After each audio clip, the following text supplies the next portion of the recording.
Olá, bom dia, seja bem-vindo, você que acompanha as transmissões do Centro Espírita Amor e Caridade. Hoje, quarta-feira, dia 25 de novembro, o ano é 2020 e nós estamos chegando para mais um programa Reencontro. E nessa quarta-feira, mais uma vez, temos a presença de Jorge Salomão conosco. Olá, Jorge, bom dia, seja bem-vindo. Olá, Theo, bom dia a todos os nossos telespectadores, muita paz a todos. É isso aí, deixa eu só arrumar aqui a câmera do Jorge, senão ele vai falar que eu tô perseguindo ele, né? É verdade, porque senão vai ter uma situação de desnivelação aqui entre nós, não vai dar certo. Não vai dar certo, não. E hoje, pessoal, o Sidney nos disponibilizou um livro e nós vamos sortear para vocês esse livro aí, ó. O Coração em Palavras. Então basta que você comente aí o nome da sua cidade e você, ao final do nosso programa, vai ser contemplado com esse livro O Coração em Palavras, que é aí uma cortesia do nosso amigo Sidney Fernandes, que com certeza está nos acompanhando. Mandar um bom dia também para o nosso amigo Sérgio Totti, que nos auxilia nos bastidores do programa, trazendo perguntas, fazendo comentários e nos ajudando com a parte técnica também, ele que está lá nos ouvindo, né? Então, se o som, se está tudo legal para o pessoal que nos acompanha.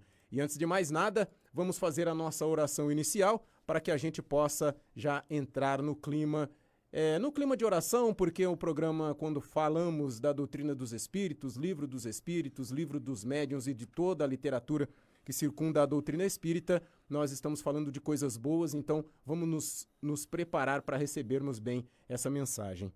Senhor Jesus, nos abençoe nessa manhã em que nos reencontramos mais uma vez para mais um programa onde, além de um bate-papo, também são momentos de aprendizado. São momentos em que procuramos levar e também aprender, levar conhecimento e aprender com as informações, com as perguntas das pessoas que vêm até nós, ou procurando ajuda, ou apenas querendo tirar alguma dúvida sobre essa doutrina maravilhosa que é a doutrina dos espíritos. E nada melhor que começar um programa logo pela manhã e assim, através dele, com o conhecimento que angariamos durante o nosso programa, possamos ter um belo dia e colocar em prática as coisas que aqui aprendemos. Pois se um dos exemplos da nossa doutrina é esse, possamos aprender, mas melhor do que tudo é colocarmos em prática o que aprendemos. Que os bons espíritos intuam o Jorge nessa manhã em suas palavras e que elas possam ir de encontro com as dúvidas dos nossos amigos.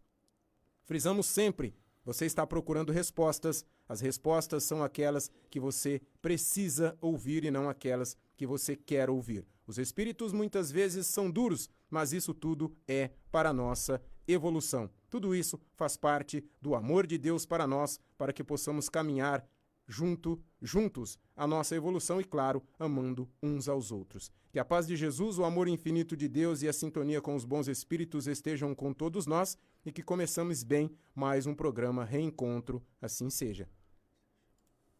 Bom, Jorge, hoje, quarta-feira, hoje dia 25 de novembro, e eu separei aqui uma primeira questão, né? Depois a gente vai ver no nosso chat aqui, já um bom dia para as pessoas que nos acompanham e já pegar também quem quiser participar. Antes eu tenho mais um recadinho, rapidinho, Jorge. É o nosso QR Code. Esse QR Code, ele te leva para uma página para o nosso atendimento fraterno à distância.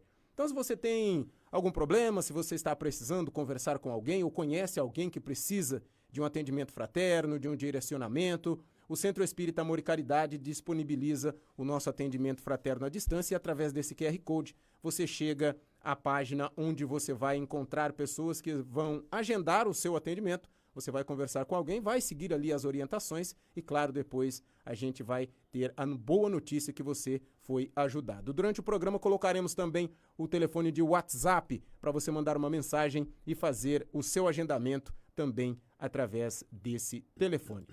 Jorge, hoje, durante a semana eu tive uma dúvida, me veio assim uma pergunta, que o ser humano ele passa por evolução. Nós temos aí os homens das cavernas, depois veio passando até chegarmos aos dias de hoje. Como que a doutrina espírita pode nos dar uma luz, Jorge, sobre um tempo da passagem do homem pela Terra, que nós ainda estamos vivendo, pelo menos aqui no nosso planeta, da escravidão, Jorge? Que na escravidão houve tempos em que se cogitou que os seres humanos que não fossem brancos, até mesmo, não só os negros foram os mais, assim, discriminados com a escravidão, mas os japoneses, os asiáticos, outras raças foram também escravizadas e muito maltratadas. Cogitaram até de que essas pessoas diferentes não tinham alma, não eram seres humanos e muitas vezes eram tratados até piores do que animais. O que a doutrina diz desse momento, dessa evolução, Jorge? Theo, é uma pergunta bastante interessante e nós teremos que nos recorrer à literatura dessa abençoada doutrina para que nós possamos, então, responder à sua pergunta. Primeiramente, vamos fazer menção daquela obra Párias em Redenção, psicografia do Divaldo, que é uma obra que nos mostra, Theo, sobre a questão da lei de causa e efeito. Lei essa mostrada com bastante profundidade por nosso Senhor Jesus Cristo, quando certa feita disse que a cada um será dado segundo as suas obras, nos mostrando que não existe nada neste mundo que seja obra do acaso, mas sempre tem uma razão, um motivo, uma causa. E nos reportando a essa sua pergunta sobre a questão da escravidão, e nessa obra Párias em Redenção, nós vamos ver os atores, os personagens dessa obra, num determinado momento, que é a primeira parte do livro, onde nós temos ali, por exemplo, um rapaz soberbo, arrogante, extremamente narcisista, orgulhoso, enfim, tudo que você puder imaginar. De maus exemplos, né? De maus exemplos, se concentra nesse rapaz, de nome de Girolamo, que é o nome desse personagem dessa obra Párias em Redenção. E na primeira parte desse livro, nós vemos ali ele agindo com bastante estupidez e arrogância. Porém, acontece o inevitável, o desencarne, como todos nós um dia desencarnaremos. E do outro lado da vida, esses atores que nessa primeira parte do livro estiveram numa situação muito bem boa, muito bem aí vantajosa, inclusive, numa próxima, que é a segunda parte do livro, a situação já muda de figura com a reencarnação. Inclusive, alguns desses atores desse primeiro capítulo, dessa primeira parte do livro, eles vêm como escravos. Então nós vemos, Theo, que a questão da escravidão ali, existem muitos reis, muitas rainhas, muitos figurões das épocas antigas que ocuparam postos de elevação no campo social, de elevação no campo do poder, no campo da beleza, e que, em função da própria conduta que eles adotaram nessas existências passadas, isso atraiu para eles uma existência calcada na adversidade, na dor, na dificuldade, principalmente se agiram com preconceito em relação à questão da cor da pele. Tiveram que sentir na própria pele e sob o jugo opressivo da escravidão todas as torpezas que eles fizeram os outros sofrer quando eles estavam na posição de mando, quando estavam aí nas altas rodas sociais. Um outro exemplo que eu posso passar para você também é naquela obra de Emmanuel, intitulada 50 anos depois. Quem que é o escravo dessa obra 50 anos depois, senão o senador Públio Lentulus, daquela obra de Emmanuel também, intitulada Há 2000 anos. Então aqui nós vemos o problema da questão da lei de causa e efeito atuando de forma impositiva, inflexível até, impondo a nós muitas das vezes que agimos com prepotência, com truculência, com preconceito, inclusive, de gênero, raça ou cor que seja, para que nós depois expiemos numa existência futura aquilo que nós fizemos os outros sofrerem. Isso nós vemos, essa lei de causa e efeito, muito bem esmiuçada e estudada por Leon Denis naquela obra intitulada Problemas do Ser, do Destino e da Dor, quando ele trata dessa questão de forma bastante densa, bastante aprofundada, nos mostrando que em determinadas existências nós ocuparemos posições de mando. Queira Deus que enquanto estivermos nessas posições, nós saibamos nos valer dessas prerrogativas que a divina providência nos permitiu desfrutar com o equilíbrio, com a moderação, com a humildade, com respeito ao próximo. Porque todo mau uso, diz Leon Denis nessa obra, que nós fizermos dessas prerrogativas que a vida nos oferece nessa presente existência, numa outra, isso daí será cobrado tributos pesados a essas nossas atitudes através de uma existência em que nós teremos que expiar essas nossas faltas. Ô Jorge, isso também você disse que muitas pessoas têm vindo para poder fazer o pagamento de certas dívidas, débitos, por causa do problema da causa e efeito. Mas esses opressores, nesse momento, eles podem ter vindo de um outro planeta e chegado aqui com essa maldade toda, ou isso não tem... Tem fundamento. Tem fundamento? Tem fundamento com base naquela obra de Emmanuel também, intitulada Caminho da Luz, onde nós vemos ali a informação de que a Terra ela não foi formada sob aspecto populacional tão somente por espíritos que estavam numa vida embrionária aqui na vida física material.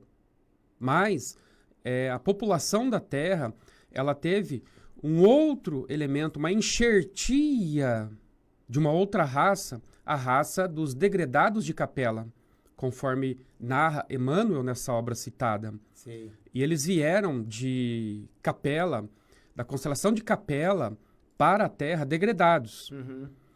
E aqui eles então trouxeram o germe das culturas variadas, da ciência, das línguas e de muitas outras coisas, insuflando aqueles espíritos ainda num processo de formação, essas noções básicas. E também, além deles terem trazido um baú de cultura, de inteligência, de sabedoria para fomentar o desenvolvimento desses espíritos que estavam aprendendo, ainda estavam na escala do Beabá, trouxeram também o quê nas suas malas, nos seus baús? As suas imperfeições, as suas misérias morais. Inclusive, eles vieram com a ideia da escravidão. Se nós verificarmos os povos da antiguidade, principalmente esses povos dominadores, eles sempre aplicaram, investiram na escravidão. Eles trouxeram essa cultura. Muitas vezes até tirava o fato de roubar as riquezas para escravizar o povo, porque dali eles gerariam mais riqueza, né? Exatamente. Então, eles vieram com as suas virtudes, mas também vieram com as suas imperfeições, que eram várias. Em função disso, sim, com certeza, vieram espíritos de outras esferas planetárias aqui na Terra, que são os degredados de Capela, conforme nós vemos muito bem elucidado por Emmanuel nessa obra Caminho da Luz, nos mostrando que esses povos trouxeram um grande desenvolvimento para os povos da antiguidade, mas também trouxeram aí o germe da discórdia, da guerra, inclusive, da escravidão. Tá certo. Tem aqui o Sérgio está nos trazendo uma pergunta aqui de uma nossa amiga, e eu vou fazer depois, porque eu ainda tenho mais uma só para a gente meio que falar disso. Se o pessoal, se vocês que estão nos acompanhando quiser fazer alguma pergunta relativa a esse início de programa, vocês façam. Agora, se tem algum outro tipo de dúvida, fiquem à vontade de fazer a pergunta que o Jorge vai responder. Jorge, você acredita que ainda hoje, com essa evolução que nós chegamos, alguns espíritos ainda acabam caindo aqui e tendo esse mesmo pensamento de escravizar, até porque a gente vê um outro tipo de escravidão nos dias de hoje, né? Muitas vezes um marido que maltrata a esposa durante anos, não só a esposa, filhos, e atormenta até familiares. Você acredita que algum espírito ainda acaba caindo meio respingado por aqui com essa ideia atrasada, mas quando chega aqui a coisa é diferente? Mesmo assim ele ainda acaba tendo um certo sucesso, pelo menos por um tempo? Sem dúvida alguma, Thelma, porque nós temos que pensar o seguinte: nós estamos em outros tempos, na modernidade, mas os atores do palco da vida continuam sendo os mesmos. Nós somos aqueles homens de ontem, de anteontem. Nós somos aqueles homens da Idade Média, da Idade Antiga. Nós somos os mesmos. Claro que com pequenas mudanças de caráter, de comportamento. Mas ainda trazemos o germe do mal, que nós precisamos vencer, de existência em existência. Cada existência é um processo de filtragem dessas nossas imperfeições. Então nós vemos, na atualidade, sim, o que nos chama muita atenção, e o nosso Código Penal é da década de 40, ele tem um artigo ali que estabelece uma punição para aqueles, por exemplo, que reduzir uma pessoa à condição análoga, ou seja, semelhante a de escravo. A nossa legislação contém esse dispositivo que pune essas atitudes, porque isso ainda é algo que existe na cultura de muitas pessoas. E nós vemos, às vezes, nos noticiários, quando a Polícia Federal vai até determinadas propriedades rurais, e nós vamos ver ali, em pleno século XXI, pessoas reduzidas à condição análoga a de escravos. Às vezes com uma refeição, sem banho, dormindo todos amontoados num único quarto e tendo que trabalhar 13, 14 horas por dia. Isso é escravidão. E muitas vezes, quando se revoltam, pode até perder a vida com essa situação, né? Um grande porém. Esses trabalhadores são arregimentados para trabalhar nessas propriedades com promessas de grandes ganhos. E saem dos seus estados, pessoas muito simples que são. Quando chegam lá, já são tratados na base de uma arma de fogo. São ameaçados com arma de fogo, onde tem ali um capataz, digamos assim, que vai dizer para eles, agora as regras vão ser assim. Cada um vai ter que seguir o que vai ser estabelecido aqui. Não gostou da regra, vai para o paredão. E eles ameaçados, com uma espingarda, com um revólver, eles são submetidos, então, a essas condições humilhantes e degradantes. Então, respondendo a sua pergunta, existe e sempre vai existir, até que um dia nós, enquanto seres humanos, descobramos o verdadeiro valor de nossas vidas aqui na Terra, que é aprendermos a solidariedade, o amor ao próximo, combater esses germes da malignidade que ainda toma conta de nossos corações. Ô Jorge, e nessa situação a gente pode pensar que muita gente não agradece o mínimo que possa ter, que nem um exemplo, ontem eu vou ali sempre, passo pela Praça Rui Barbosa, tem uns amigos meus que jogavam truco lá, mas com a pandemia deu uma reduzida porque já são gente de idade, né? Aí encontrei um lá e cumprimentei ele, falei, tá tudo bem? Ele falou, tá nada. Falei assim, como não? Ele pega a latinha, né? Falei, como não? Você tá com 2 sacos cheios de latinha aí, você tá suado, você andou, você tá enxergando, você tá conversando comigo e as coisas não tá boas? Falei, eu olhando por esse lado, falei, não, você tem sempre que olhar por esse lado.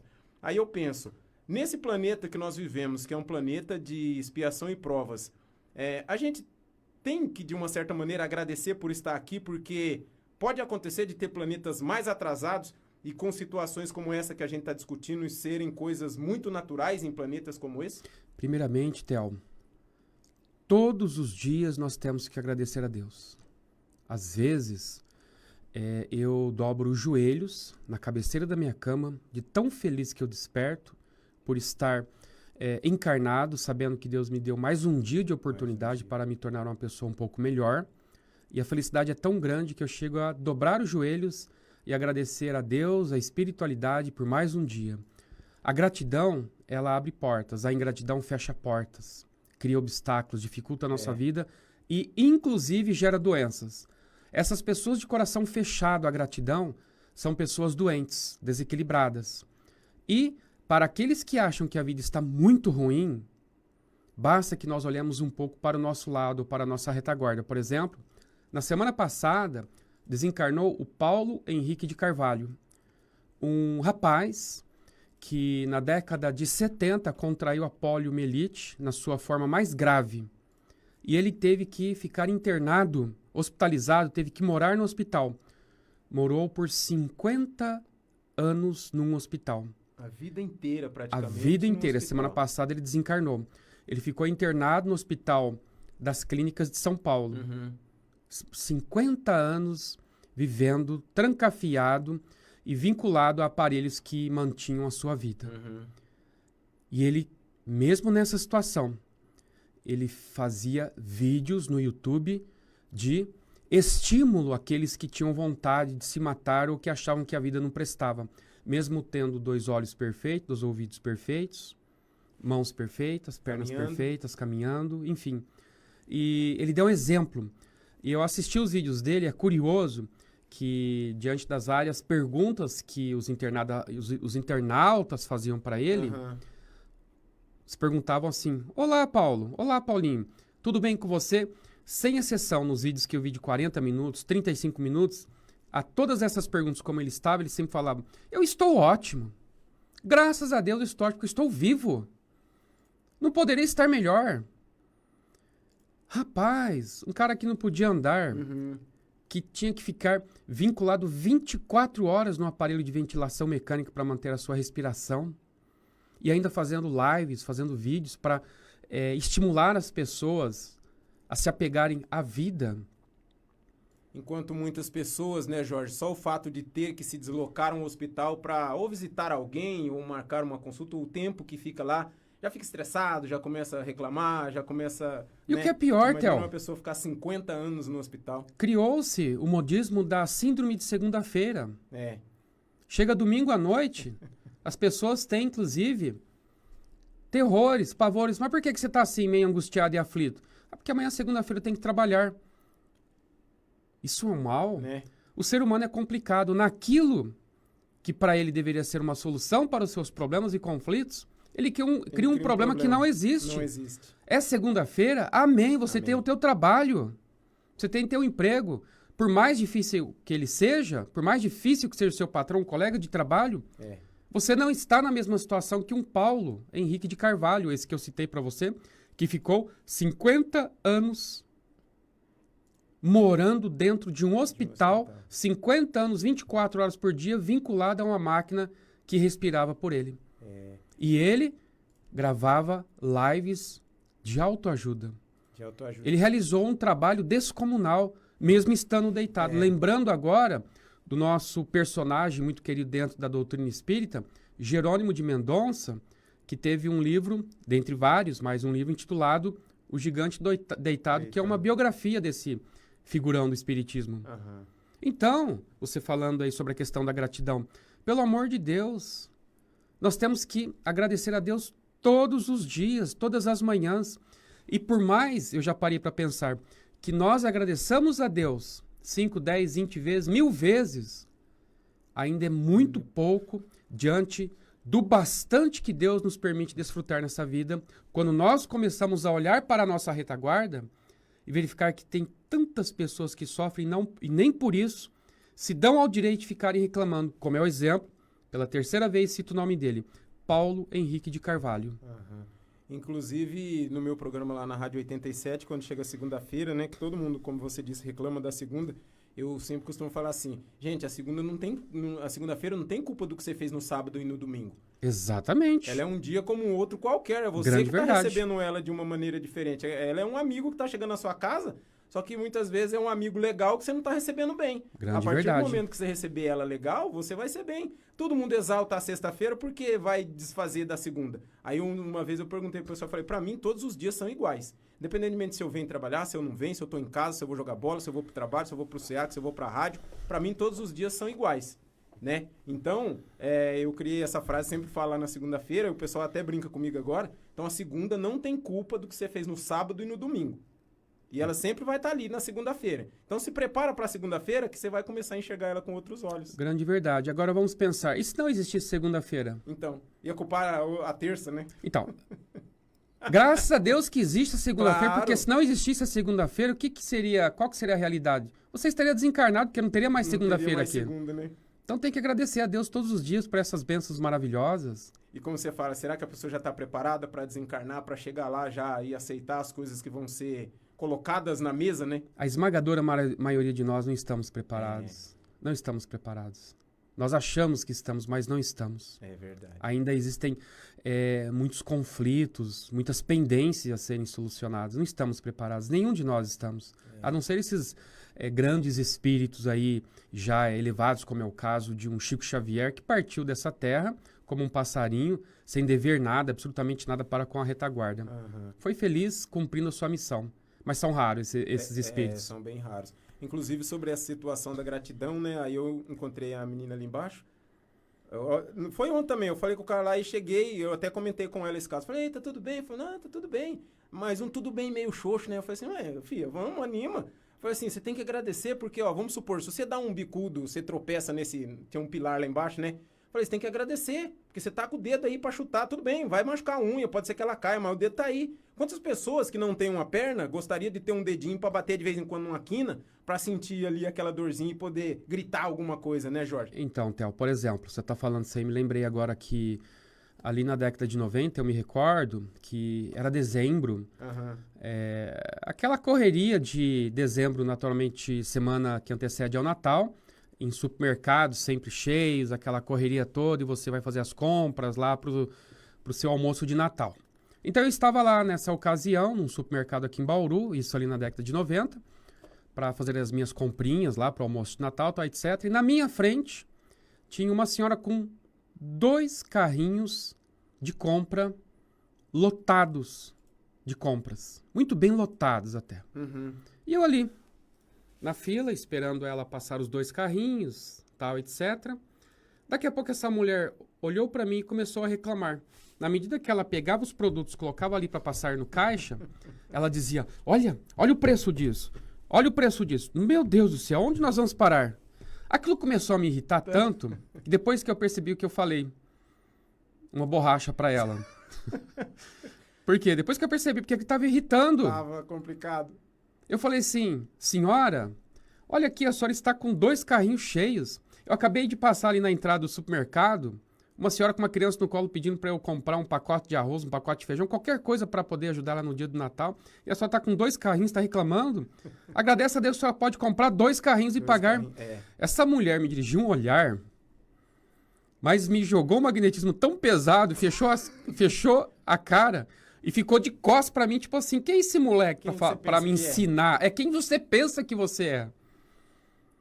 Olha só, a percepção negativista do ser humano, numa situação que é positiva, ela está com 2 carrinhos, com certeza vai ter, ia ter uma ceia maravilhosa, né? Riquíssima, e está reclamando, meu Deus.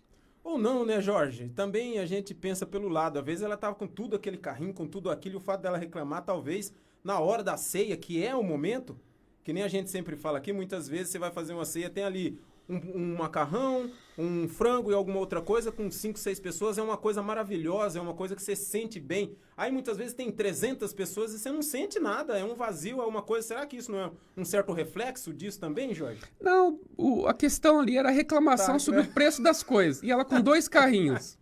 Ah, meu Deus do céu. Essa. Pelo amor de Deus. É complicado. Olha, tem que ser Deus para ser Deus. Senão não vai. Vou mandar um alô aqui especial, Jorge, para a Márcia Regina nos acompanhando, a Cristina Peixoto, a Selma Carreira da Costa, Juliana Alves, Tiese Lopes Pinto, a Tina Maria Palmieri Tripolini, quem mais? A Maria Helena Fernandes, Renata Ruiz, deixa eu ver aqui, o Edilson Rocha, seja bem-vindo, Edilson. Já mandou e-mail pro Sidney para reclamar seu livro, Edilson? Ganhou um livro, hein? Vera Lúcia Esperança, Aline Ruedas, deixa eu ver aqui, o Jair Fração, Raquel Aparecida e também a Maria Lúcia Souza. Então tem uma pergunta aqui da Aline Ruedas, mas tem perguntas aqui, Jorge, vou fazer para você agora a pergunta que o Sérgio está nos passando. Tem uma pergunta que foi feita pela pessoa em outro programa e eu acredito que ela não ouviu, né? A gente acredita que até respondeu, mas não era você, então, a sua visão sobre essa pergunta dela. Ela diz assim, ó, é a Regina, de Pederneiras. Já ouvi em palestras que uma criança até 7 ou 8 anos, mais ou menos, tem muita interferência da sua última reencarnação. Pergunta, é aconselhável levar uma criança para o centro espírita? Não estaria colocando ele em risco de ter alguma interferência nada agradável, Jorge? Olá, Regina, muito bom dia para você. Obrigado pelo carinho da sua participação. Amiga, é uma verdade muito relativa a essa de que as crianças até os 7 anos de idade ficam muito à mercê de uma existência passada. Nós não podemos generalizar, dizer que todas as crianças ficam à mercê. O que ocorre é que, de fato, as crianças até essa idade dos 7 anos, mais ou menos, elas têm uma sensibilidade maior, não que todas estão sujeitas aos reflexos da última existência. Algumas, naturalmente, acabam tendo essa sensibilidade mais aguçada, mais aprofundada e acabam adotando comportamentos que remetem a uma vida passada. E isso você vai encontrar a solução para essa sua indagação naquela obra do Dr. Hernani, que foi um grande cientista espírita, intitulada Reencarnação no Brasil. E ali você vai encontrar diversos casos de crianças que foram acompanhadas pelo Dr. Hernani e cuja fala dessas crianças remetia a uma existência passada. Não somente as falas, mas também ele, cientista que era, ele fazia toda uma pesquisa, todo um levantamento, todo um estudo metodológico profundo para chegar a uma conclusão de que se tratava de reencarnação ou de uma fantasia da criança ou de coisas aí do gênero, para descartar qualquer hipótese não científica, não reencarnacionista. O fato de trazermos as crianças aos centros espíritas, não necessariamente aos centros espíritas, mas elas devem sim ser trazidas aos nossos templos religiosos, que seja espírita, que seja umbandista, que seja católico, que seja evangélico e por aí vai, todas as crianças precisam sim dessa linha de auxílio no campo religioso e espiritual. E o fato de trazermos uma criança que porventura esteja manifestando reflexo de uma existência passada, a exemplo seu dentro da casa espírita, em hipótese alguma, trará qualquer prejuízo para ela, muito pelo contrário. Ela vai encontrar pessoas muito bem informadas, esclarecidas, preparadas para cuidar daquele fato que está, evidentemente, causando ali um pequeno transtorno, transtorno passageiro, para que ela, então, possa fazer com que essa camada, esse substrato da sua última existência que está ali se imiscuindo, se misturando com a camada do presente, volte ao seu lugar, ao seu devido lugar, e não ocasione essas lembranças de vidas passadas. Mas, com um grande detalhe, isso é um fato natural, ele vem e é passageiro. Temos que agir com muita naturalidade e sabedoria, porque há pais que acham que as crianças estão aí entrando num processo de alucinação, ou que está desenvolvendo alguma doença psiquiátrica, tipo assim, uma esquizofrenia, e aí acabam submetendo ela a tratamentos químicos pesados, e isso acaba gerando até mesmo um efeito contrário daquele do esperado. Então é agirmos com naturalidade, sabemos que isso é passageiro, e temos sim que, se formos espíritas, levá-la à casa espírita para tomar paz, para que essas energias magnéticas possam fazer com que essa camada do passado que está aí envolvendo com a camada do presente volte ao seu devido lugar e fique quietinha aqui. Tá. E tudo isso passa, é passageiro. Então, trazer a casa espírita, longe de trazer um prejuízo para a criança, vai trazer um benefício imenso. Tá certo. Fazer só um comentário aqui da nossa amiga que nos acompanha pelo Facebook, a Aline Ruedas. Ela falou aqui sobre outro tema que a gente estava falando. Algumas limitações estão dentro de nossas cabeças. Às vezes somos nós que nos escravizamos, sem darmos conta. Olhai e vigiai. Aí, acho que você falando sobre a senhora do carrinho, né? Ela diz aqui, já passei por isso. Às vezes acho que preciso controlar minha boca e meu lado professora, mas acaba sendo mais forte do que eu. Acho que foi mais ou menos o que aconteceu com você. Quando você se deu conta, você já tinha espanado com a senhora, né? Parabéns, Aline. É bem isso mesmo. Nós temos que, de fato, lançarmos as nossas sementes, claro que dentro de um equilíbrio sem reatividade. Nós temos que ser coautores da vida. E se vermos alguma situação dessa natureza, já que a pessoa nos deu abertura, por que eu falei para aquela senhora? Porque ela me deu abertura. Ela olhou para mim e começou a reclamar para mim, então ela me deu abertura. Eu não invadi a privacidade dela, o que é errado. Se a pessoa não nos perguntar, não vamos opinar. Aí seria uma invasão. Mas como ela me deu essa liberdade, ela criou um canal de comunicação comigo, eu aproveitei. Depois que eu me dei conta que eu estava tentando ali moralizar a mulher longe de mim. Essa não foi a intenção. Entendi. É que incomodou porque lá fora tinha pessoas passando fome e ela com 2 carrinhos ali na fila. Aí eu falei o que é verdadeiro. E muitas vezes a gente não quer ouvir o que deveria ser ouvido, é que nem você fala no início do nosso programa. Às vezes é que a gente não vai ouvir o que a gente quer, mas aquilo que é necessário, que nós devamos ouvir. E às vezes não é aquilo que a gente quer ouvir, porque às vezes é duro. É uma verdade. Eu gostaria que, se eu estivesse em erro, que alguém chegasse para mim e falasse, você está pensando errado assim. Claro que de momento o nosso orgulho, o nosso ego vai dizer assim, quem que você pensa que você é? Isso aí é ego, é orgulho. Até que depois a gente vai filtrando, falando, não é que essa pessoa tem razão mesmo? É bem isso. Então, parabéns, Aline, é isso mesmo. A Ana, lá de Lençóis Paulista, o Sérgio até perguntou se tem um crachá aqui pra ela. A gente tem que fazer um crachá pra Ana, né? Ah, eu acho que sim. Rapaz. Tem que fazer um crachá, inclusive, e lançar ela na folha de pagamento. Ô, Ana. A Ana pergunta assim, Jorge, foi dito que a origem da humanidade foi na África. Por que da escravidão? Ela pergunta. Um peso tão grande na reencarnação desses irmãos, o que fizeram de tão grave para merecer? Você já falou mais ou menos alguma coisa sobre isso, né, Jorge? Mas se tiver mais algo a acrescentar.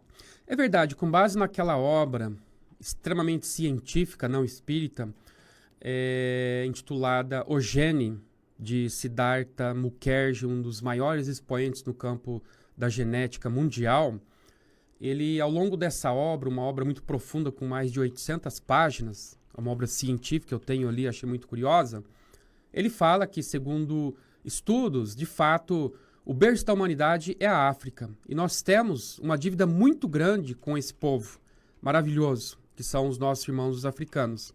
Porém, nós sabemos que, por conta daquilo que nós havíamos comentado anteriormente, com base na obra de Emmanuel, intitulada Caminho da Luz, nós vemos que essa raça, originariamente aqui da Terra, que saiu ali do berçário do mundo espiritual, digamos assim, foi tisnada com o contato com essa turminha que veio lá de Capela e trouxe a sua cultura, mas também trouxe os seus méritos, mas também trouxe os seus deméritos. E com isso, eles tendo uma inteligência, uma capacidade muito maior do que aqueles espíritos que estavam começando a sua escalada existencial aqui na Terra, enquanto espíritos simples e ignorantes, vieram esses dominadores, viram naquelas criaturas a possibilidade de serem dominadas, e a partir dali começou sim esse processo de dominação. Seja por razões reencarnacionistas, como é o caso desses nossos irmãos, os que enfrentaram as existências no campo da escravidão. Eu vi certa feita aí no YouTube o vídeo da Mônica de Medeiros, ela incorporada pelo seu mentor, seu espírito guia, acho que, salvo engano, é o pai Joaquim de Angola. Esse espírito de um preto velho, de um escravo, Theo, através da mediunidade da Mônica de Medeiros, comentando o seguinte, que quando ele estava aqui no Brasil na época da escravidão, sofrendo horrores, vendo pessoas da sua família sendo mortas de forma injusta, indevida, na concepção dele, e ele era muito jovem ainda, aquilo deixou ele extremamente aborrecido, enraivecido, estupidificado com aquela situação, que ele não acreditava como que eles podiam ter sido retirados lá da sua terra-mãe, a África, trazidos em navios mal cheirosos, verdadeiros tumbeiros transatlânticos, digamos assim, e chegar aqui no Brasil e serem tratados dessa forma, piores do que animais às vezes. E aquilo deixou ele extremamente revoltado. E ele disse que certa feita, ele estava ali na mata, com esses pensamentos de revolta, etc e tal, e aí apareceu para ele o Tupã, um grande espírito da mata, uma divindade.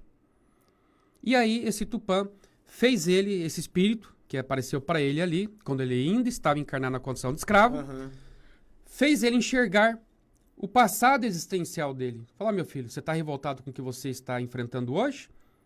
Então eu vou mostrar para você quem você foi em épocas outras.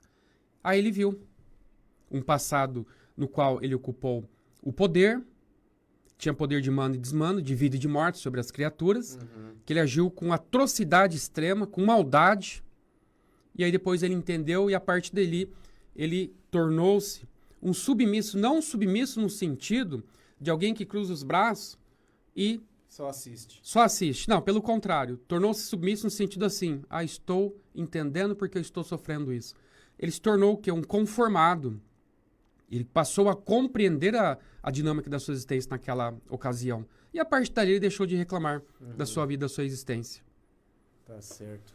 E muitas vezes também, né, Jorge, alguns passam por isso e não são, vamos supor, mortos no caso, né, que nem ele, que talvez não chegou a ser morto pelo fato da atividade escravagista, mas passam por isso para entender como funciona e, se faz parte da programação, entender como funciona e voltar para a espiritualidade já com menos débito, com o carnê já com bastante folhinha paga, né? Exatamente. Eu me recordo, por exemplo, da história de Moisés, o líder do povo hebreu, Moisés, que ele passou a ter uma vida palaciana, porque ele foi resgatado ali no rio e pela rainha do Egito, né? E foi cuidado, teve toda a educação ali dos egípcios. E de repente ele só vivia aquela realidade da riqueza, da opulência, da majestosidade, do enfim, bem bom, né? do bem bom. Até que de repente ele passou a ter contato com os escravos. E quando ele tomou conhecimento de que ele era um deles, ou seja, ele era um hebreu e não um egípcio, aquilo mexeu profundamente com ele. E ele foi fazer o quê? Ele foi estar junto do povo hebreu para saber o que eles estavam sentindo. Olha só, empatia. Ele passou a ficar desse lado de cá. Até que depois todos sabem aí o desfecho da história de Moisés, etc e tal. Então, por que ele fez isso? Ele saiu dessa vida palaciana para entender o sofrimento daquele povo. E ele foi junto daquele povo, fazendo-se um escravo, embora fosse um príncipe. E ele viu a dureza daquilo e tentou mudar. Foi a partir daí, então, que teve aquele conflito existencial dele, o conflito lá com a sua família, etc e tal. E a partir daí ele se desapegou da família egípcia e viu que ele era um hebreu e queria, então, tirar o seu povo daquela escravidão. Claro. Por quê? Porque ele sentiu na própria pele. Então, muitas das vezes, a Divina Providência usa desse recurso para que nós reencarnemos naquela situação, para que a gente possa ver daqui o que aqueles estão sofrendo. Porque, às vezes, a gente está com uma percepção obscurecida pela nossa riqueza, pela nossa arrogância, pela nossa beleza, pelo ego. E aí, às vezes, a gente tem que estar desse lado aqui para poder enxergar com os olhos desses que estão desse lado. É por isso que nós caímos dessas reencarnações. Para passar a enxergar o que esses enxergam, sentir o que esses sentem. Porque é muito fácil a gente julgar as pessoas, mas muito difícil é estarmos na situação dela para saber se nós não agiríamos tal qualmente ela agiu naquele momento de desespero, de aflição ou dor. Tá certo. Mandar aqui um abraço para o pessoal que nos acompanha pelo YouTube. Temos aqui no canal do Cid o Silvio Bernardo e também a Márcia Regina está nos acompanhando por aqui. Aqui no...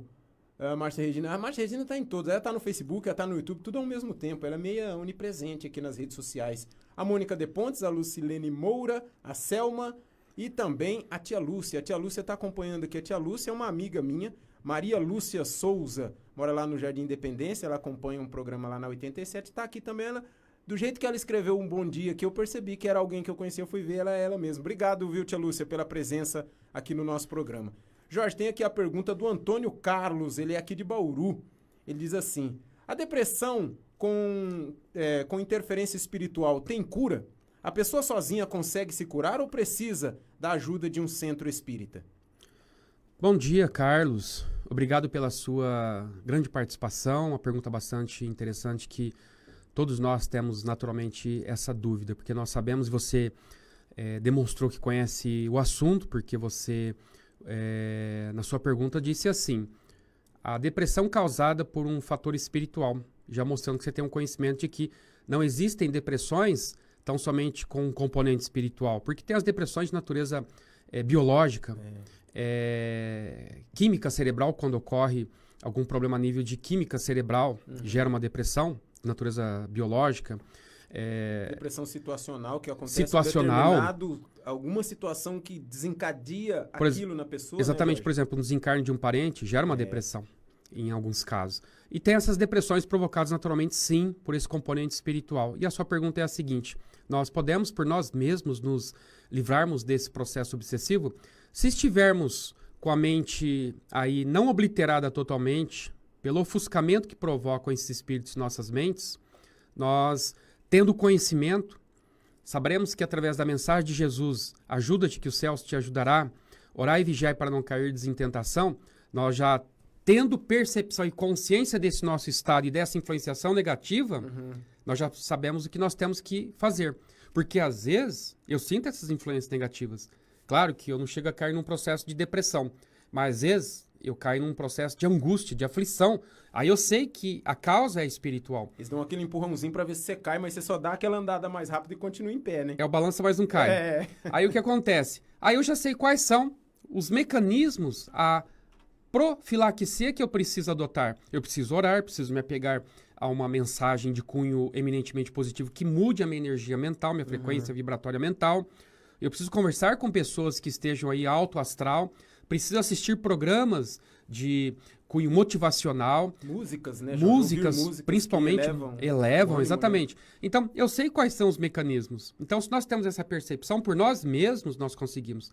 Agora, há casos das pessoas que estão ali muito envolvidas nesse processo, estão ali totalmente tomadas, apossadas por esses espíritos mentalmente falando, que aí elas precisarão naturalmente de ajuda de uma terceira pessoa, que por si mesmas elas não conseguirão. Existe uma obra muito boa da Sueli Caldas Schubert, intitulada Obsessão e Desobsessão, E ali ela dá toda a profilaxia, ou seja, a forma de tratamento desses processos de obsessão, desde simples, fascinação ou uma subjugação. A subjugação, que gera esses processos depressivos muito profundos, Mais agudo, né? mais profundo, mais agudo, aí a criatura não tem condições de, por si mesmas, se libertar daquele processo. Aí ela vai precisar naturalmente de uma ajuda de uma terceira pessoa. E aqui como ela estivesse acorrentada e precisasse de alguém que viesse ali e desatasse. Trancasse, Exatamente. para que ela se libertasse. Exatamente, muito boa comparação. E aqui na casa nós temos o grupo do TDM, que é o tratamento magnético para esse processo de depressão. Tratamento depressivo pelo magnetismo, que é o TDM. Então, por que existem esses grupos aqui na casa? Porque às vezes tem pessoas que por si mesmas não vão conseguir se libertar desse componente espiritual negativo, vão precisar de uma ajuda externa, de terceiros. E nesse caso, Jorge, como você citou aí, vamos pegar de exemplo de novo essa senhora dos 2 carrinhos. Uma situação de reclamação. Tudo bem, essa reclamação dela reclamando do preço ali, não sei o quê. Aí a pessoa reclama de outra coisa, de outra coisa. Isso também pode gerar uma carga mental que pode levar a pessoa a uma depressão. Pode ser uma depressão leve ou até uma depressão mais grave. O fato de você estar constantemente reclamando das coisas, vendo só o lado negativo das coisas, né? Nós temos que tomar cuidado, Theo, porque nós temos os espíritos oportunistas, esses infelizes, que ficam muitas das vezes à espreita de como nós estamos agindo. Esperando uma brecha. Esperando uma brecha. Então, isso que você falou de repente, a pessoa que fica resmungando, a pessoa que fica reclamando, é uma brecha. Para que ali seja inserido um espírito reclamão, resmungão, e a pessoa fique naquele processo de monoideísmo, ou seja, aquela ideia fixa que com o tempo, água mole, pedra dura até que bate, tanto bate até que fura, com o tempo essa pessoa pode cair num processo de obsessão simples, passar para uma fascinação e talvez uma subjugação. É por isso que Jesus deixou muito bem claro aquela sua máxima, segundo a qual orai, vigiai para não cairdes em perturbação, porque nós temos esses oportunistas do além que estão aí nos espreitando para verificarem qualquer brecha que nós possamos dar a eles, para que eles então se miscuam às nossas mentes e comecem aí a gerar esses processos de perturbação de forma lenta e gradual. É verdade. Então, pessoal, vamos tomar cuidado aí com as nossas palavras, porque elas...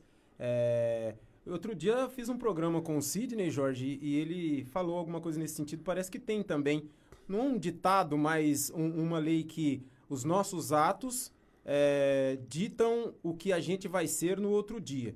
Então, não só reclamar das coisas... Talvez as coisas nem estão tão ruins, mas tá reclamando, que nem a gente tava falando aqui agora. Mas, assim, o fato de você deixar de ajudar uma pessoa hoje... A pessoa está ali precisando de uma ajuda, é uma coisa fácil, você não ajuda. Aí você pode ir se fechando, que isso também pode levar a um caso complicado, né?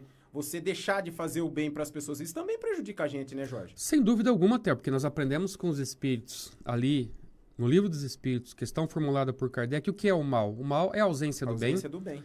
Então, nós podemos imaginar que todas as vezes, quando nós somos chamados pela espiritualidade a fazermos o bem e nós nos omitimos, não fazemos o bem, não fazemos o mal, nós estamos fazendo mal por omissão.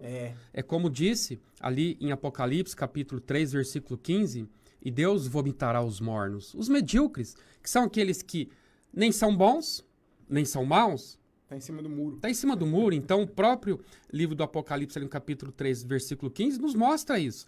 Que nós não podemos ser medíocres, que nós temos que tomar atitudes. E quando não tomamos atitudes, no seu exemplo que você deu de não fazermos o bem quando deveríamos, porque essa é a meta da vida. Sermos solidários uns com os outros. Porque quando nós somos solidários, estamos agindo segundo o nosso egocentrismo, o nosso egoísmo, que é uma praga, uma chaga, um defeito de caráter muito grande. Então, é um mal, sem dúvida alguma. E a partir do momento, como você disse, que a gente fica reclamando dessas coisas, é uma brecha para os espíritos que estão ali procurando alguma coisa, quando aparece uma oportunidade para fazer o bem, também é uma brecha para a nossa evolução, para que a gente faça coisas boas e evolua, né, Jorge? Sempre, sem dúvida alguma. Sem dúvida alguma. Mandar aqui um alô para, deixa eu ver o nome, a Sol Stu, a esposa do Marcelo Stu, lá do Rio de Janeiro, acompanhando a gente também nessa manhã. A Elisete da Silva, bom dia, amigos do SEAC, abraços da cidade de Prata, na Itália. Bom reencontro a todos. E a tia Lúcia tá falando aqui, nossa, sinto os mesmos sintomas que o Jorge Salomão sente. E eu rezo muito também. Ela disse que de vez em quando sente uns empurrãozinhos também. E ela dá ela faz a oração dela. Oração nunca é demais, né, Jorge? Eu sempre faço essa pergunta pro Sidney, acho que eu nunca fiz pra você fazer agora. A oração nunca é demais, né? Sem dúvida alguma. É a tia? Tia Lúcia. Bom dia, tia Lúcia. Um forte abraço para a senhora e todos nós estamos aí à mercê porque quem está na chuva está para se molhar. Quem nunca? Bem-vindo ao clube. Não estamos aí imunes a essas investidas e, naturalmente, de vez em quando eu sinto essas investidas aí desses nossos irmãos infelizes que tentam me pegar quase que diariamente nas minhas falhas, nos meus erros, nas minhas derrapagens. E aí nós temos que agir e reagir e não deixar que isso se torne uma investida cada vez mais positiva da parte deles. Nós temos que cortar esses elos que eventualmente nos vinculam a essas criaturas que querem fazer o quê? Estragos em nossas vidas. Então temos que estar sempre vigilantes. Com certeza. Dá um recadinho aqui, a pessoa que ganhou o livro no nosso programa, faltam 10 minutos aí para o encerramento do nosso programa na manhã de hoje. O nome da nossa ganhadora é Vera Lúcia Esperança. Ela é de Igaraçu do Tietê. Vera Lúcia, você vai levar esse livro que aparece aí na tela, O Coração em Palavras. Esse livro que é uma cortesia do Sidney para o nosso programa, para o programa Reencontro. Então, Vera Lúcia, você mande um e-mail para 1948@uol.com.br ou uma mensagem de WhatsApp para 14 99810 1948 e você vai receber na sua casa o livro O Coração em Palavras. Não se esqueça de entrar em contato com o Sidney, eu vou passar o seu nome e a sua cidade para ele, para assim que você entrar em contato ele já estar ciente de quem foi a ganhadora, embora que ele está acompanhando nosso programa, já deve ter anotado aí o nome da nossa amiga Vera Lúcia Esperança, ganhadora do livro O Coração em Palavras, nessa manhã de hoje. Parabéns, Vera. E você viu o sobrenome dela, Theo? Esperança. Esperança, Tá vendo só? Quem espera sempre alcança. Quem espera sempre alcança. Embora é um clichê, mas tá valendo, né? Opa, sempre vale, né? Ô Jorge, nesse finalzinho de programa, voltando, porque, não sei se você já percebeu, acho que os espíritos nos ajudam. A gente escolhe uma pergunta para o início do programa e o assunto vai se desenrolando e você percebeu que os assuntos se desenrolam, por mais que a gente varia, a situação continua dentro disso. Então, quer dizer, a depressão acaba sendo um certo tipo de escravidão, né? Porque os espíritos usam disso para imobilizar a pessoa, não deixar que a pessoa praticamente viva. Porque muitas pessoas, numa situação aguda de depressão, ela está entregue, ela não consegue fazer nada. Eu tenho uma tia que passa por isso há muito tempo, a gente tenta ajudar, tenta levar em alguns lugares, ela nem quer ir, porque a gente não pode pegar, amarrar ela e levar, né? A partir do momento que ela não tiver a vontade de procurar, não dá para fazer nada. A gente ora por ela, faz tudo isso, mas é complicado. Mas pelo menos ela sai ainda, conversa, tudo isso. Mas sobre essa situação de escravidão, você falou do nosso amigo aí que ficou 50 anos na cama, isso também é um tipo de escravidão, mas a minha pergunta é a seguinte: esse espírito veio nessa encarnação com essa programação e a gente pode dizer que ele cumpriu a programação dele e ele deve ter voltado com bem poucos débitos para a vida espiritual, né, Jorge? Depois de uma vida como essa e deixar a mensagem que ele deixou, né? Assim como Jerônimo Mendonça.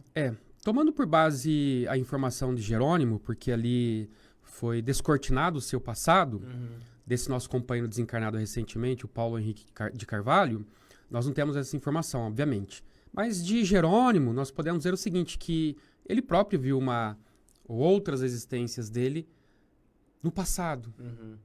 E ele viu que ele foi um guerreiro sanguinário, cruel, perverso, extremamente maldoso. Então, por aí você vê o quê? Causa e efeito. O que ele fez lá em épocas remotas repercutiu nessa última existência dele, porque ele desencarnou no ano de 1989, e aos 50 anos de idade, inclusive. E você vê que o que ele estava enfrentando, quem foi Jerônimo de uma forma muito rápida, em rápidas pinceladas, foi um grande líder espírita, orador, escritor, que lá na década de 60 foi tangenciado por uma doença terrível, a artrite reumatoide progressiva, que gerou cegueira, paralisou todos os movimentos do corpo dele, não tinha movimento do pescoço para baixo e ficou cego. Só não ficou mudo nem surdo. Então, numa cama de onde ele ficou mais de 30 anos, inclusive até perguntaram para ele, por isso que eu falo, não podemos reclamar. Um repórter, certa feita, perguntou: Jerônimo, preso a um leito há quase 30 anos, qual seria o seu maior sonho? Olha só, qual seria o seu maior sonho ou desejo? E a gente pensa, o desejo que ele vai dizer, eu queria sair andando para cima e para baixo. Enxergar, mexer, né? Qual foi a resposta dele? Olha, meu amigo, preso a esse leito durante tanto tempo, o que eu gostaria hoje, como desejo era pelo menos ter condições de poder virar-me de lado. Porque ele ficou há 30 anos sempre numa posição só, olhando para cima. Que se ele virasse de lado, seu coração era muito fraco, fraquérrimo demais, ele ia ter uma parada respiratória ou cardiorrespiratória ali. Então ele tinha que ficar numa posição só, 30 anos olhando para o teto. Tanto que fizeram uma cama projetada para essa situação, para ele ter um pouquinho de bem-estar, pouquinho, porque ele sentia dores atrozes a ponto de terem que colocar 30 quilos no peito dele, sacos de areia de 30 quilos, para amenizar um pouco as dores que eram extremas, porque você fica numa posição só, você fica com o corpo dolorido. Então ele falou, olha, meu irmão, a única coisa que eu gostaria, se fosse possível, era pelo menos ter condições de me virar de lado. E a gente faz isso de forma automática. E por que reclamamos? Tá no sofá, não tá bom, vira para um lado, vira para o outro, levanta, nossa, sai, que sofá ruim, que sofá duro. Deita no chão, não tá bom também, vai pra cama, reclama também, né, Jorge? Você entendeu? Então, nós vemos aí que Jerônimo, ele teve um passado de trevas. E aí, nessa vida, ele veio para espiar e venceu.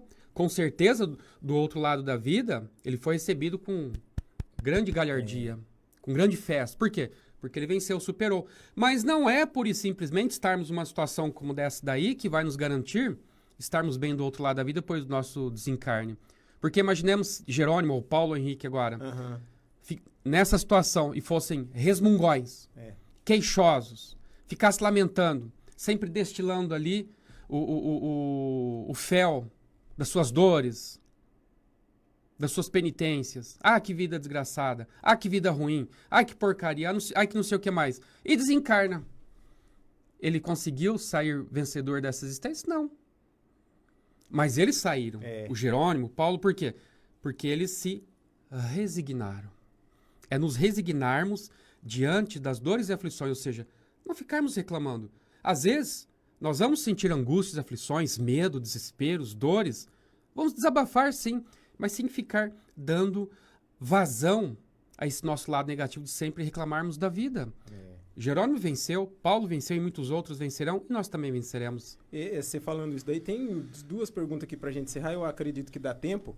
Você dando esse último exemplo aí, eu assistindo ontem o jogo do Flamengo, um jogador do Flamengo fez uma falta no jogador, o juiz marcou a falta, só que ele foi chamado no VAR e ele viu que a entrada foi bem grave.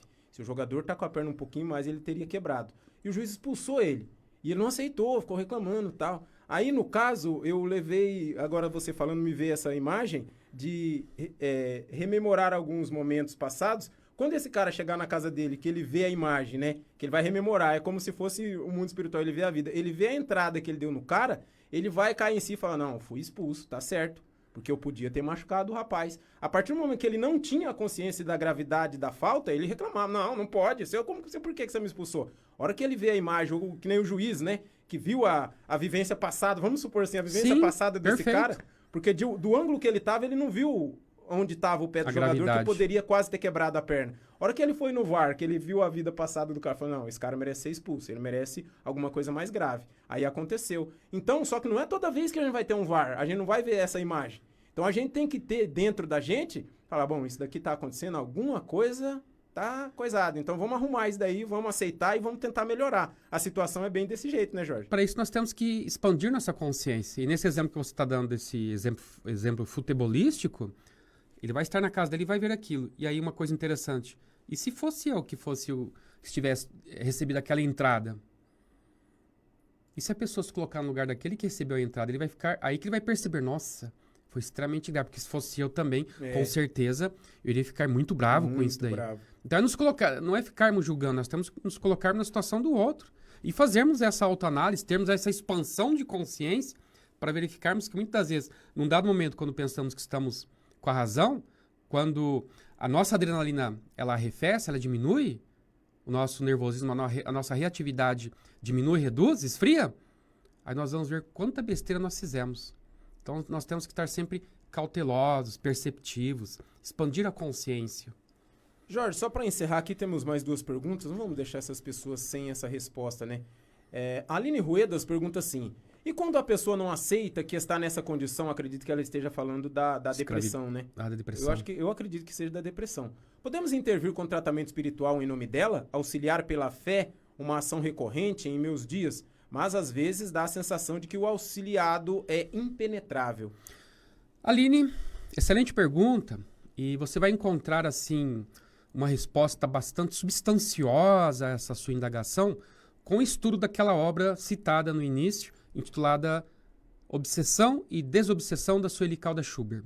Ali ela nos mostra o processo de tratamento e diz uma coisa muito importante, que o fator primordial para a melhora desses obsedados é a participação, é a adesão do obsedado ao tratamento. É dele dizer assim, estou cansado, eu quero. É como Jesus, quando abordado por uma pessoa que queria ser curada, e Jesus disse assim, você tem fé? Tenho, mestre. Então seja feito segundo a sua fé, ou seja, segundo a sua adesão. Porque se Jesus quiser, mas a pessoa se trancar e tornar-se impermeável, ela não vai receber. Não. Então o primeiro passo para melhora é aceitarmos que estamos doentes e que precisamos fazer aquele movimento que Jesus nos ensinou do pedi, obtereis, batei e a porta abrir-se-vos-á, buscai e achareis. Então, quando o doente ele adere ao tratamento, a possibilidade, a chance de cura é muito grande. Agora, se ele se torna impenetrável, não quer dizer que ele vai ficar sem ajuda. Só que aí o processo vai ser mais demorado e doloroso. Sem dúvida alguma. É mais complicado, né? É a adesão. Tá certo. E a última pergunta é da Ana. A Ana pergunta se uma pessoa pode ter mais de um obsessor na mesma encarnação, Jorge. E como, Ana? Se você pegar aquela obra de André Luiz intitulada Libertação, você vai ver que tem uma personagem de nome Margarida e que ela, não se assuste, está sendo submetida a um processo obsessão causado por alternativa A, um espírito. Alternativa B, 5 espíritos. Alternativa C, 20 espíritos. Alternativa D, 60 espíritos. Qual das alternativas? Alternativa D. 60? 60 espíritos. Olha só, uma pessoa só sendo obsedada por um batalhão de espíritos. Está nessa obra de André Luiz intitulada Libertação. E a Margarida está à mercê de 60 espíritos trevosos. Então, sim, respondendo a sua pergunta, pode estar submetido a um, a dezenas ou mesmo a centenas de espíritos, conforme aquele espírito que foi abordado por Jesus no seu tempo, falou para Jesus. Jesus pergunta, quem és? E o espírito obsessor responde, nós somos uma legião. Na época do Cristo, uma legião, que era da soldadesca do exército romano, uma legião de soldados, uma legião, equivalia a 600 soldados. Então tinha bastante, né? Muitos. Então é possível, sim. Temos que tomar muito cuidado. Por isso que Jesus disse, orai e vigiai. E Paulo disse, nós estamos rodeados por uma nuvem de testemunhas. Olha só, nuvem, ou seja, uma infinidade. Paulo já dizia isso lá atrás. Paulo já dizia lá atrás. Ele era médium. É. Ele tinha a faculdade da vidência, enxergava longe e viu que nós não estamos só sendo acotovelados pelos que estão aqui na Terra, os encarnados. Mas ele viu também o além e viu que nesse além, aqui, junto de nós, existe essa população infinita de espíritos. Quando ele diz, olha gente, cuidado, nós estamos cercados por uma nuvem de testemunhas. Por uma nuvem. Uma nuvem é uma infinidade. É uma infinidade. Não dá para você mensurar. É verdade. Bom, estamos chegando ao final do nosso programa. Antes de encerrarmos e o Jorge fazer aí a nossa oração para encerrar a programação de hoje, um recadinho para vocês que o Sidney nos passou aqui, que vai acontecer nos próximos dias 5 e 6 de dezembro, a 33ª Feira Amor. Será um dia de sábado e um dia de domingo, das 10 às 18 horas. Serão comercializados artesanatos confeccionados por voluntários, panos de prato, toalhas de mesa, bolsas, quadros, artigos diversos em crochê, pinturas, bordados, tapetes, almofadas, diferentes artigos de copa, cozinha e muito mais. E também enfeites natalinos, arranjos de mesa, de porta, árvores de Natal, pinturas, bordados, variados alusivos às festas natalinas. E o brechó especial, livros novos e usados e também orquídeas. Vai acontecer no estacionamento, o local é no prédio da CIPS, entrada pela rua Gustavo Maciel, quadra 2, naquela rua sem saída. Estacionamento gratuito, observação, não serão comercializados alimentos, até devido às questões de segurança e higiene do momento que estamos vivendo de pandemia. Diz aqui o recado, em tempos de pandemia, a Feira Amor será realizada atendendo às exigências de distanciamento e higienização, medidas que impeçam a aglomeração e protocolos específicos exigidos no decreto municipal. Portanto, vamos aí marcar nas nossas agendas 33ª Feira Amor, dias 5 e 6 de dezembro, um sábado e um domingo, das 10 às 18 horas. Estão todos convidados. Muito obrigado você que participou do nosso programa nessa manhã de quarta-feira. Parabéns, Vera Lúcia e a Esperança de Igaraçu do Tietê, pelo livro que você ganhou. Entre em contato com o Sidney para recebê-lo e estaremos de volta, querendo Deus, na próxima quarta-feira para mais um programa Reencontro. Esse vídeo vai estar no YouTube, vai estar também no Facebook, caso você queira assisti-lo novamente.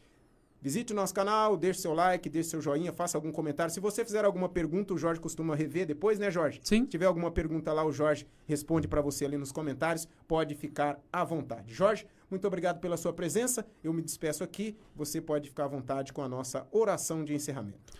Theo, obrigado pela companhia. Obrigado, Joe. Obrigado, Sérgio. Obrigado a vocês, nossos queridos e queridas ouvintes. Que Jesus abençoe a todos. E neste instante rogamos a nosso mestre e amigo Jesus que nos abençoe, que nos ampare e fortaleça, que nos perdoe de nossos erros, de nossas faltas, que nos dê oportunidades para que possamos remediar esses nossos equívocos e imperfeições de personalidade ou de caráter e nos ajude nesta existência a superar as nossas fraquezas, as nossas pobrezas espirituais, para que possamos dia após dia nos enriquecermos sob o manto dessa abençoada doutrina que nos dá muita luz e serenidade. Abraços a todos, muito obrigado, Jesus, e que assim seja.